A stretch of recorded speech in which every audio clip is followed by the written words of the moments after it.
So we're going to be recording this webinar so that people can come back to it at a later date. Jennifer, are you able to share slides?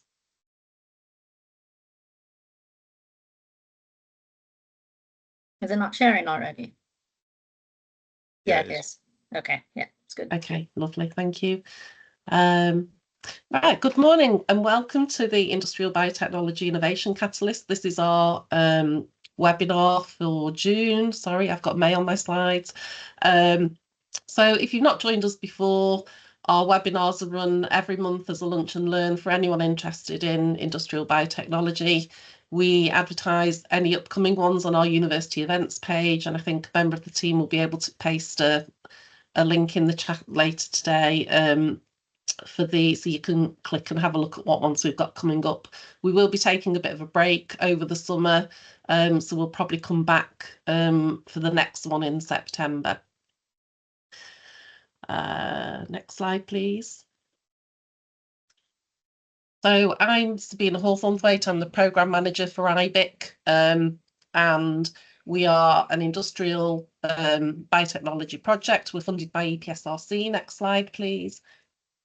And we're here to kind of supercharge the industrial biotechnology sector in the Northwest by trying to accelerate academic research out into industry or into commercial entities through licensing or spin-outs. So we're linking up academics and businesses. We also work with our civic partners in Greater Manchester and the Liverpool City region to try and influence policy and skills that will be needed for an industrial biotech sector. Next slide, please. So yeah, we're funded by the Engineering and Physical Sciences Research Council, and we have £5 million to spend between 2024 and 2028. The project is led by Professor Aileen Miller at the University of Manchester, and we collaborate across the universities of Manchester, Liverpool, Salford, including Manchester Metropolitan University, which nicely brings me to introducing Dr. Ed Randviir and Sophie Hibberd, both from Manchester Metropolitan University, who are going to talk to us today about point of care detection of molecules, from molecules to microbes. So I will hand over seamlessly to Ed to tell you about his work. Thanks.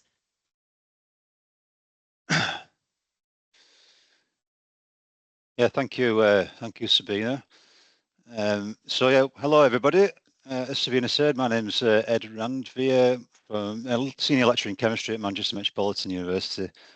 And today, myself and Sophie are going to present about two completely different things, truth be told. One thing is going to be about point of care sensing of biomolecules, and the other thing is going to be about point of care sensing of bioburden.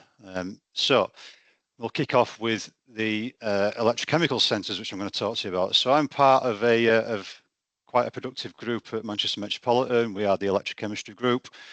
We're a research group that's devoted to the fundamental understanding of electron transfer between carbon surfaces and aqueous environments.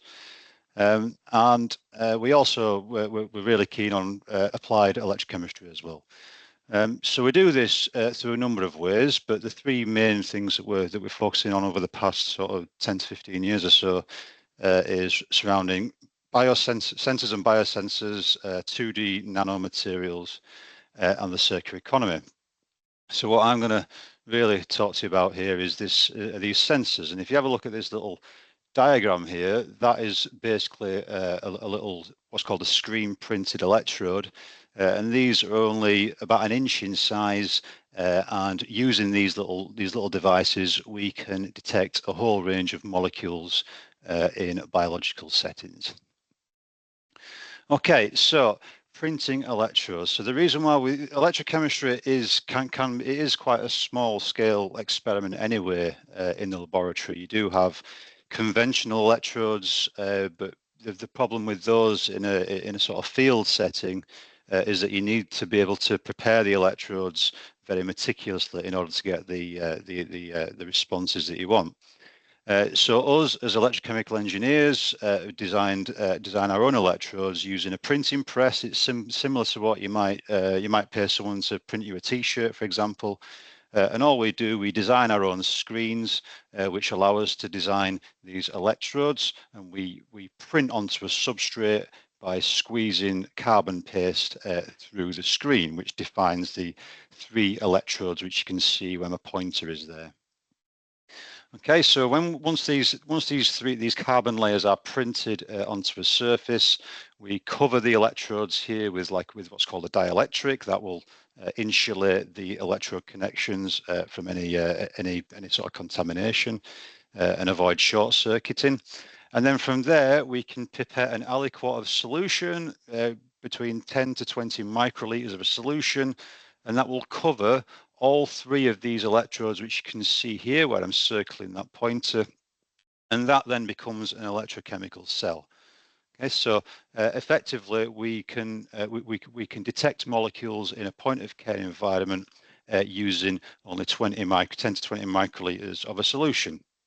Okay, and what then happens is we will apply a potential, a voltage between these electrodes, and that will give a current readout, and that current is related to electron transfer reactions between the working electrode in the middle there and the solution which we prepared on top. And as you can see, just by point of reference here, you can see this little device here where I'm just putting my cursor. That is what's called a potentiostat. And that is only what, 60 to 70 millimeters long. So you can see how this potentiostat can then be used in a field setting. We can carry it in a little case. You can link it up to your mobile phone. You can charge it with your mobile phone, and you can really get in-field measurements using these processes. So a bit of electrochemistry 101 before I get into some of the research that we've done.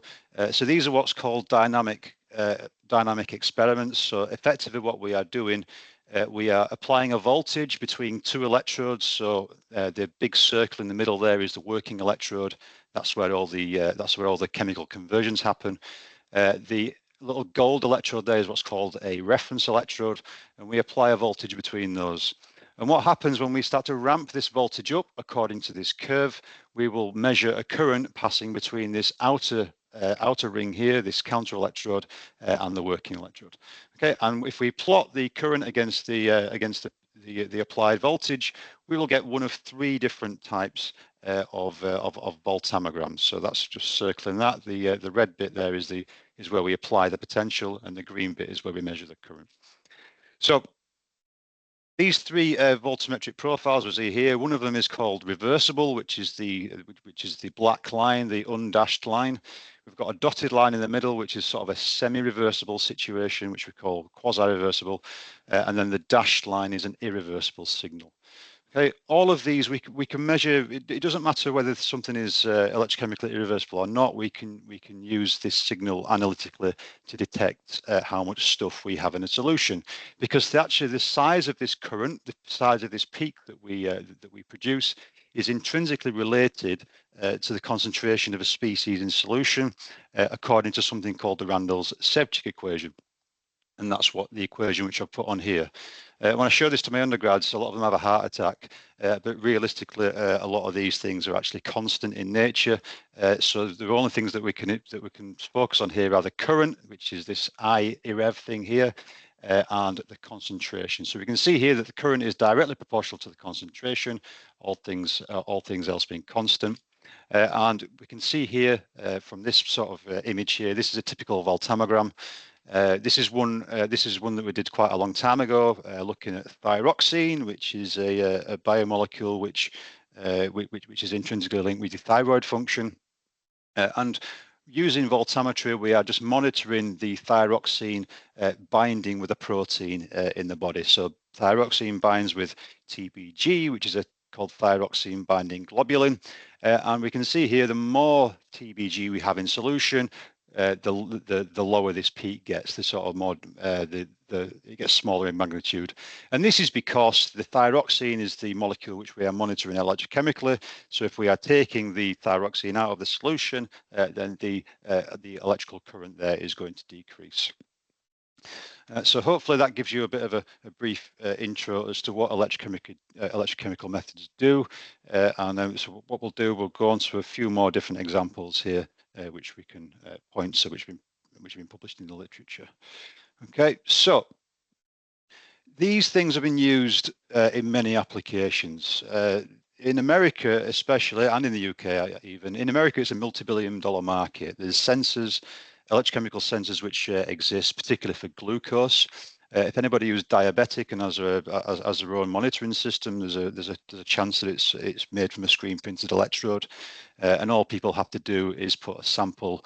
Usually in hospitals, it's usually a pinprick of blood, but a sort of a personal sensor might not do that. But this is a multi-billion-dollar market, and the technology here is that there's an enzyme that's actually placed on the electrode, and that is glucose oxidase, and then the electrode is monitoring the activity of glucose oxidase, and that registers as a current signal.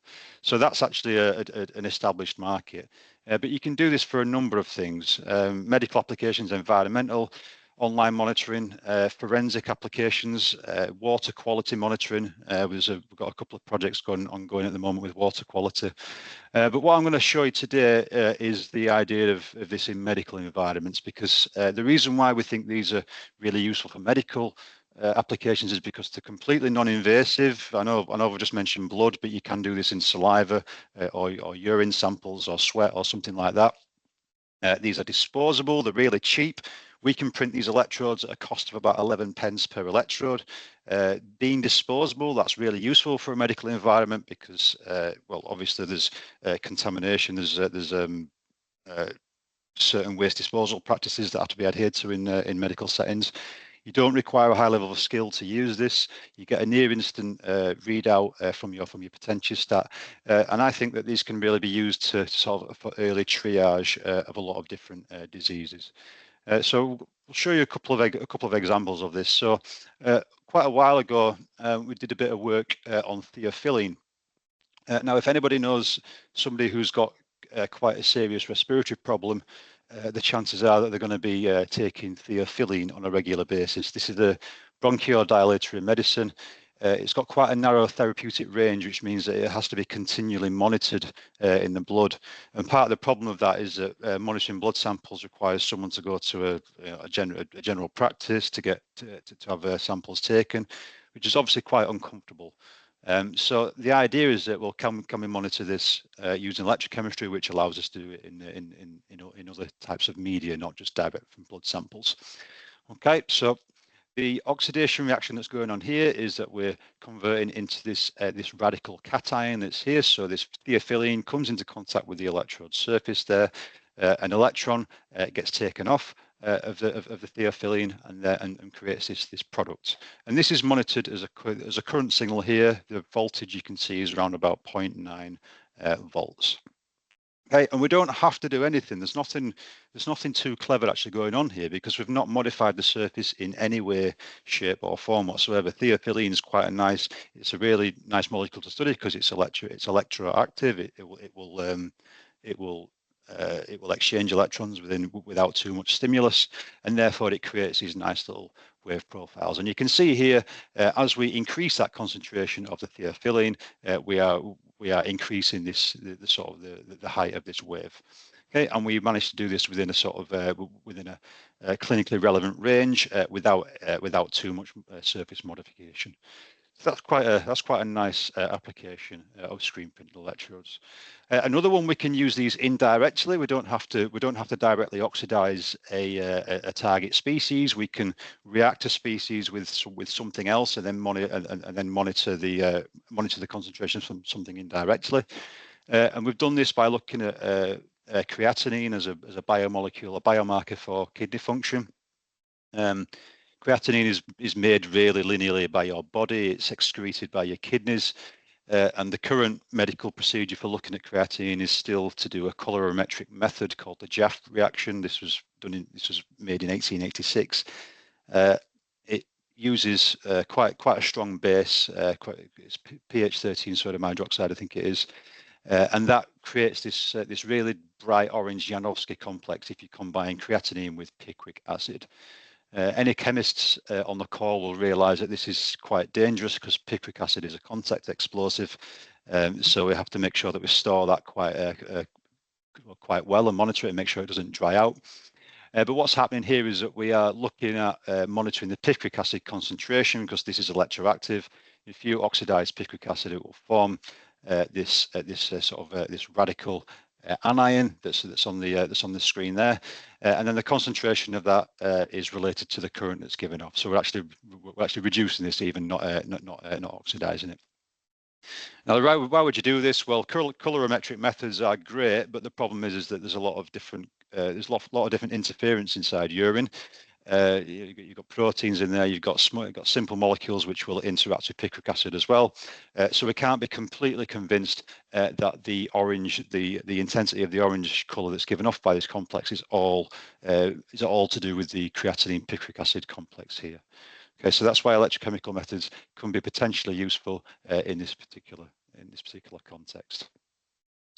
We can also modify the surfaces, so we don't have to look at a bare surface.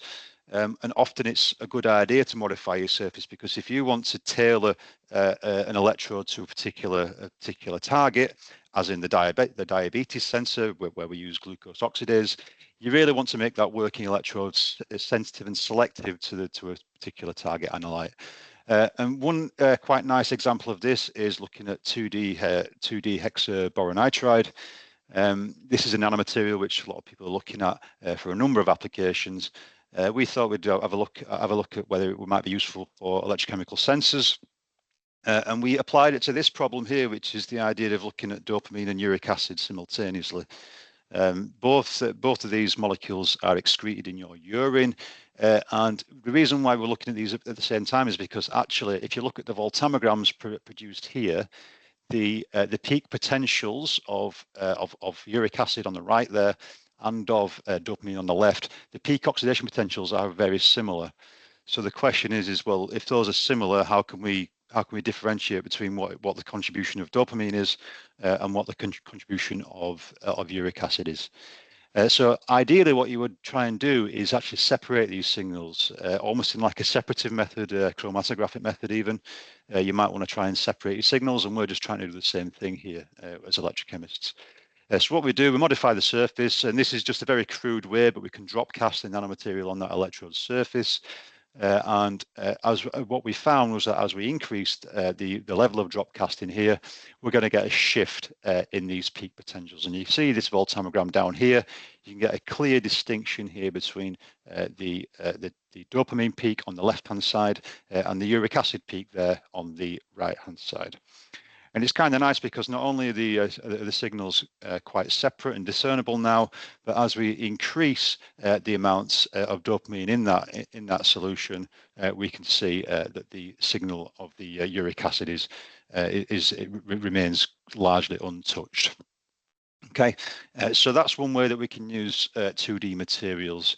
Other 2D materials, we've done this before. We've used graphene quite a long time ago. This is actually for me, this is a nice one only because it was my first ever paper published as a PhD student. But what we did here is we're looking at the graphene as a potential 2D material to sense a number of things.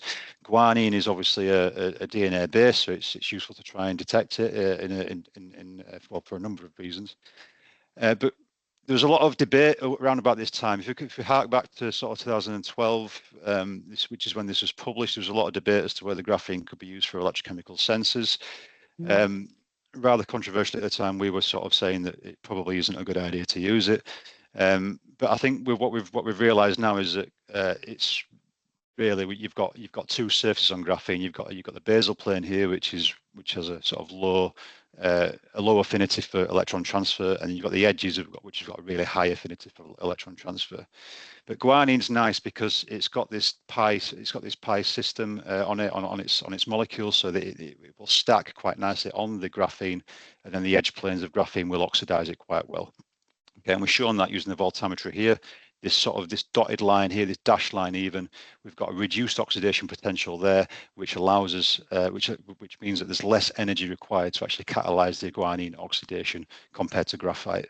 So this is one of the few examples of graphene electrochemistry which we thought was quite successful. Okay, so there's many different things. I think I've spoken for quite a while now, and that was the sort of last one. But I'm gonna leave it at that for now. So thank you for listening. But I'd just like to say there's a lot of people involved in these works in the pictures on the screen there, including Professor Craig Banks, who's right here, who leads up the group, and two friends and colleagues down here, Dale Brownson and Sam Roll-O'Neill. Both of these we studied our PhDs together. And we're also flying the flag for MMU as well. So thank you very much for listening. I can hand over to Sophie when she's ready. Okay, thanks very much, Ed. Yes, Sophie, we're ready when you are. Do a quick swap of slides. All right. Is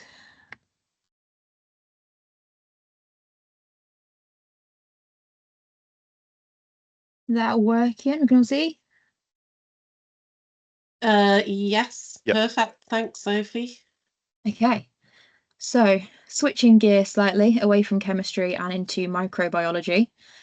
I'm going to talk about point of care detection of microbes in the context of bioburden monitoring. So bioburden monitoring is essentially just keeping an eye on the number and nature of microorganisms, so that's usually bacteria and fungi, with which an object or a product is contaminated. Usually that's measured in colony forming units, shortened to CFU, per gram or per milliliter of product, whichever one is relevant. And this is a consideration that's important in a lot more industries than might initially come to mind. So some of the obvious ones would be pharmaceuticals, food, drinking water, and cosmetics, things that you're going to eat, digest, inject, or put on your skin. But also some that might not have been the first things you thought of, kids' toys, but they are notorious for putting everything in their mouths. Fuels, whether it's for cars, jets, and everything in between. Space exploration, and also bedding and mattresses. Yeah, these make sense in their own ways. Things like space exploration. I think we have all come to terms now that if we do find life outside of Earth, it's probably not going to be a green man with antenna. It's more likely to be something of the microbial world. But there's no point in looking for that if we don't know if the people that went up last left something behind. Whether it would survive is a different question. So, for all of these industries looking for bioburden testing, they're all going to have very different criteria for what's acceptable, based on whether they're worried about consumer safety or their system efficiency or their scientific processes. So there are plenty of options available and an increasing demand for them right now. So similarly to an area Ed spoke about, this project comes from the circular economy push. And in every part of our lives, we all know we're moving towards needing a circular economy for moral reasons, but also because the push from legislation is forcing all industries that way. But for some industries, especially those using textiles, hygiene and microbiological contamination can be a real barrier to the ability to reuse or recycle or even repurpose these materials. And what that means is that industries who have never needed maybe even a scientist at all are now looking for cheap, easy test methods that they can carry out on their products to check that they're safe, but without the upfront costs of things like building a lab or hiring a whole team of microbiologists. So what are the options available? Essentially, there are two categories, culture-based and rapid microbiological methods, which you might see shortened to RMM. Culture-based methods effectively rely on waiting for a microbe to grow until you can see it with a naked eye. So for bacteria, that tends to be about 2 days, but for fungi, it can be up to a week. And we can tailor these tests towards the application by doing things like changing the growth media, so using specific nutrients, incubating at different temperatures or in different atmospheric conditions will all skew the test to allow specific microbes of interest or of concern to grow. But the biggest negative, I suppose, of using culture-based methods is that not all species are culturable, not even close. The estimate is that for especially in more environmental microbes, around 2% can actually be grown in a lab environment like this. So we need other options. And as you, I'm sure, have guessed, it's in the name, these ones on the rapid side are faster. Some of them can give a result in minutes instead of waiting a week for your result, which if you are producing a pharmaceutical which needs to be tested, confirmed as safe before it can be released, is definitely needed. But the reason these can be fast is because they're not waiting for a microbe to grow until you can see it. They're detecting artifacts of that contamination, things like ATP. Other methods use molecular pathways, so looking for DNA of microbes in a sample. Colorimetric methods are looking for colour changes caused by a microbe being able to use a specific nutrient or producing a gas while they grow. And cytometric methods can give really great sensitivity and really low limits of detection, which again, for pharmaceuticals and drinking water is really necessary. But as a caveat to that sensitivity, some of these methods can't tell the difference between a live and a dead cell. So if we're talking about cleaning surfaces in a hospital, for example, ATP works great. All cells contain ATP, all live cells, and they all release that when they die. So for something like a hospital surface that can be physically cleaned of all debris, it's a great way to confirm that the surface is cleaned. But in other industries, things like food particles, skin cells, even cotton itself could flag a much higher result than the bioburden actually is within these samples. And of course, another one you might have guessed is that these are far more expensive. And as much as some of them are advertised as being pennies per test, often that isn't considering quite a considerable setup cost, which just makes them unachievable for industries outside of that food, drinking water, pharmaceutical world. So this was sort of where the current project me and Ed are working on began, with the awareness that we were working with an industry that was really going to need a new test that could keep up with changing times and a push towards a circular economy, but that some of these rapid microbiological methods were just not possible because of the cost. So the starting place was, of course, to go back to the current test method and expose its weaknesses. So the dip slide is possibly the most old school culture-based method you could find. They came about in the 1960s, and the idea was that you could diagnose UTI, urinary tract infections, without needing to post the sample off to the lab, letting the contamination continue to grow during that time and getting a false positive result. And back then, the dip slide was a spoon with agar in it. These days, they look a bit more like the image on the right here. So they're a paddle that allow two different agars to be inoculated at once, effectively running two tests simultaneously. And they're available in so many combinations of agars for different applications. Cooling water, fuel testing, and laundry processes are just a couple of examples. And the thing that I absolutely cannot take away from dip slides is that they are really easy to use. It is as simple as immersing momentarily in a test liquid and incubating. And yes, momentarily is the word used in British standards to describe the process. But for about £1.30 each and a couple of seconds of hands-on time, they're so easy and a good price. Where these get a little bit different from other culture-based methods is that after incubation, to quantify results, the instructions you get from the manufacturer are to look at a diagram, a bit like this one in the bottom corner, and select the closest match to the contamination you've grown.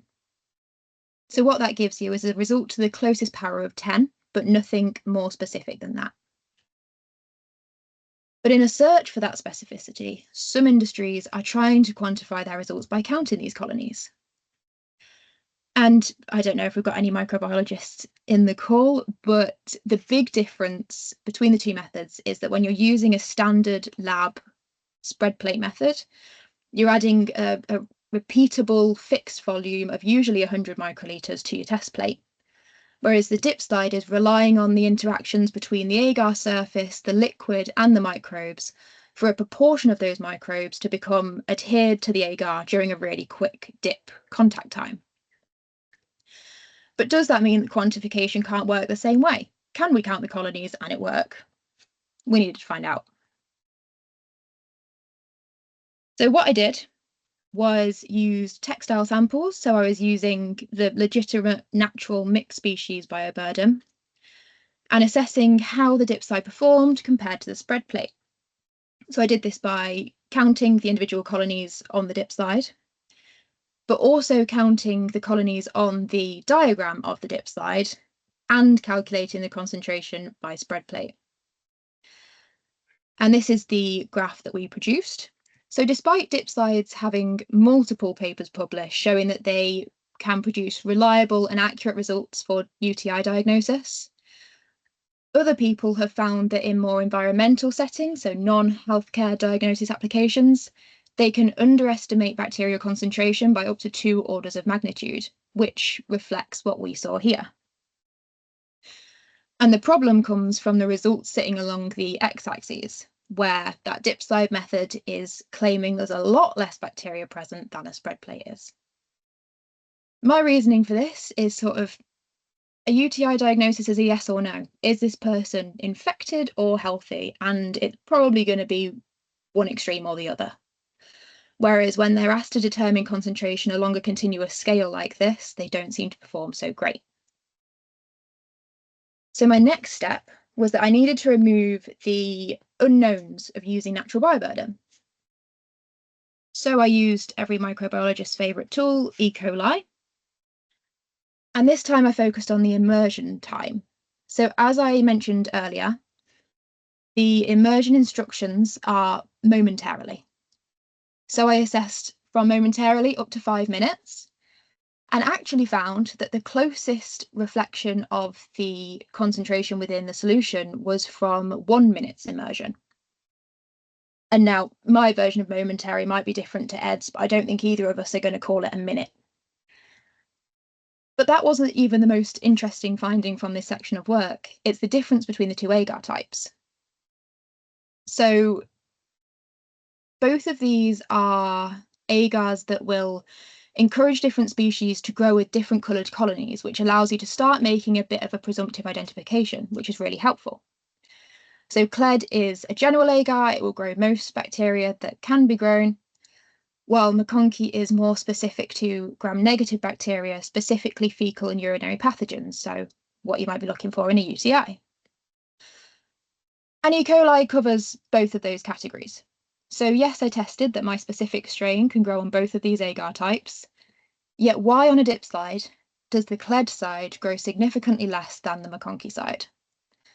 Unfortunately, this is still an unanswered question. It wasn't something we could spend too much time on as part of this project. So I'd love to find the answer. Surface charge, hydrophobicity, who knows for now. But at this stage, we had absolutely concluded that we could do better than the dip slide. So what were our options? If you're an industry that has effectively been priced out of the fancy new rapid methods, the good news is culture-based methods have also come a really long way since the 60s. So multiple companies now have these commercially available tests from your standard lab suppliers that are designed to reflect a more typical test using an agar plate.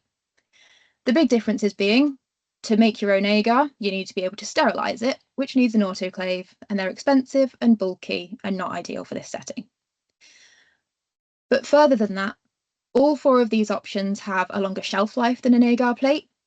They all result in less plastic disposed of at the end of the test, and they actually all have a lower limit of detection by about 10-fold, which is really another weakness of your normal spread plate culture-based method, is that you inoculate with 100 microliters.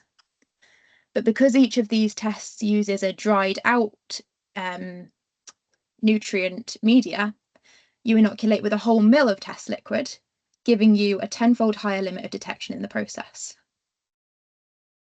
And just as the icing on the cake for me, all of these options are already certified for analysis of food and drink. So even though we're looking at very different sample types and very different microbes that are going to be in there, it's a great starting point. As to give you a visual, here are my 4 test methods in action. Hopefully you can see from these that the process of inoculating them is also rehydrating the media by adding so much liquid. But I should also point out that I am using a mechanical pipette in these videos. Of course, by using a Pasteur pipette, you reduce the cost and the training needed even further.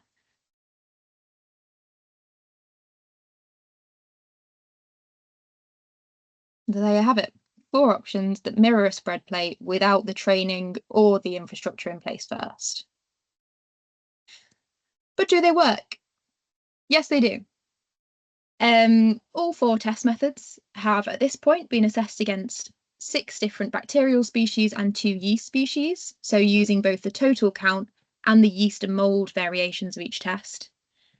And these graphs are far better than the graph of the dipside data we saw a few slides ago, which was great news for us.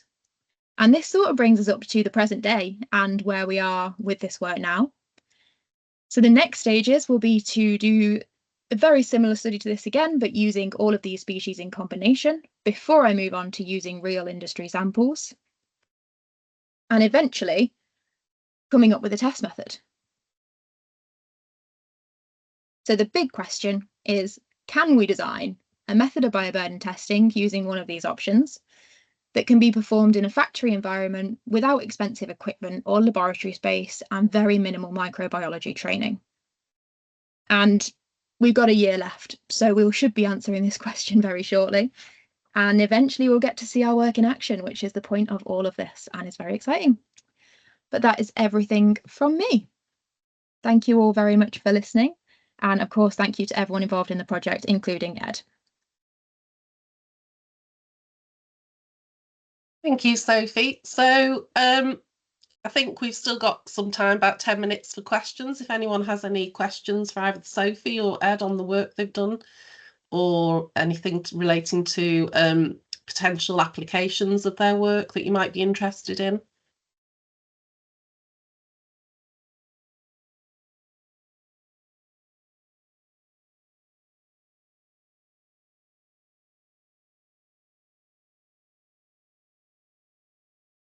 Everyone's very quiet today. Okay, well, if you'd like to contact Ed or Sophie after the webinar, they'd be happy to reach out to you to discuss potentials for new sensors, possibly for industrial biotech use or for medical use or for environmental use. Oh, have we got mics unmuted? Thanks, Jacob. Okay. Can we unmute mics, please? They should be able to unmute their mics now. Okay, thank you.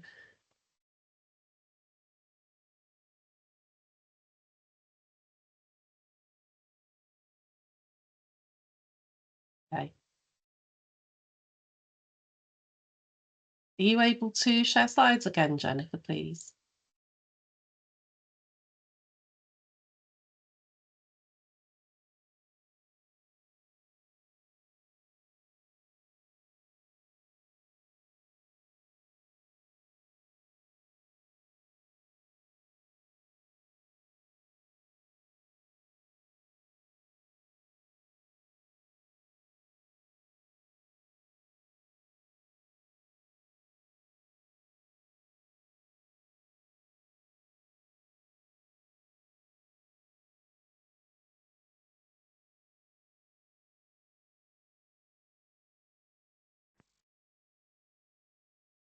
Oh, is that better? Jen- Sorry.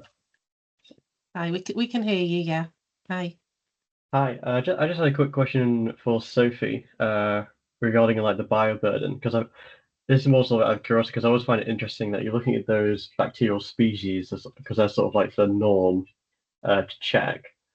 I know a lot of bacterial species can't be grown on agar. Are you thinking about looking at any tests that are a little bit more weird and can go for more sort of like species that you might not be able to detect like through normal agar methods? Oh, sorry, I think you're muted. I was muted. Yeah, so a lot of those rapid methods, the massive perk of them over the culture-based is that they get rid of that barrier. They can detect things that can't be grown so easily. In terms of this project, we need something that is within a price point and simple to be carried out. A lot of these methods get a lot more complicated and need you to be able to have pipettes and your basic lab equipment that wouldn't hinder a pharmaceutical company. but for a company that's never had a lab before is just slightly unachievable. So to answer your question, yes, they exist, but not so much for the application we're looking at right now. Cool, thank you. No worries.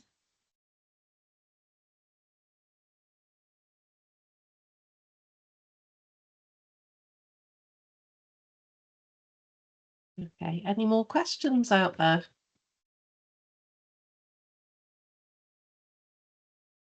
In that case, I'd like just to thank Ed again and Sophie. It was really interesting talk on the electrochemical sensors and the many applications that they have for medical uses.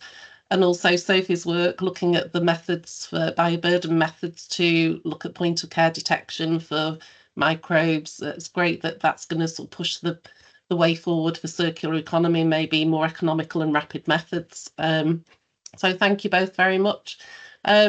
Just to mention a couple of things going forward, we will be continuing the webinar series from September at the start of the new academic year again. If anyone in the audience is interested in coming to present about their work or to tell us about an interesting industry project that's going on in industrial biotechnology, we'd love to hear from you. So please do get in touch with the IBIC team. And next slide, please. We also have funding calls ongoing. We've got 2 more calls in 2025, one with a deadline in September and another with a deadline in December. I think 18th of September and 11th of December are the next 2 deadlines. So we've got money to build new relationships between academics and industry people. We've got money for network building activities. We've got money for proof of concept activity. We've got money to enable industry people to spend significant time in academic labs, or for academics to go and spend a significant time in industry on a secondment exchange to discuss mutual projects.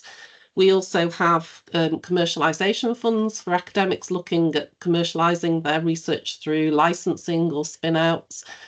So we'd love to hear from you if you're interested in putting some applications in for our funding. We're happy to jump on a Teams call to discuss criteria or help you to look at that. And then finally, just to say, keep in touch with us. We have our LinkedIn channel, our website. The recording of this will be put on YouTube for future use. So yeah, look forward to speaking to you, talking to you and connecting with you going forward. Wish you all a lovely summer and we look forward to seeing you again in September. Thanks very much.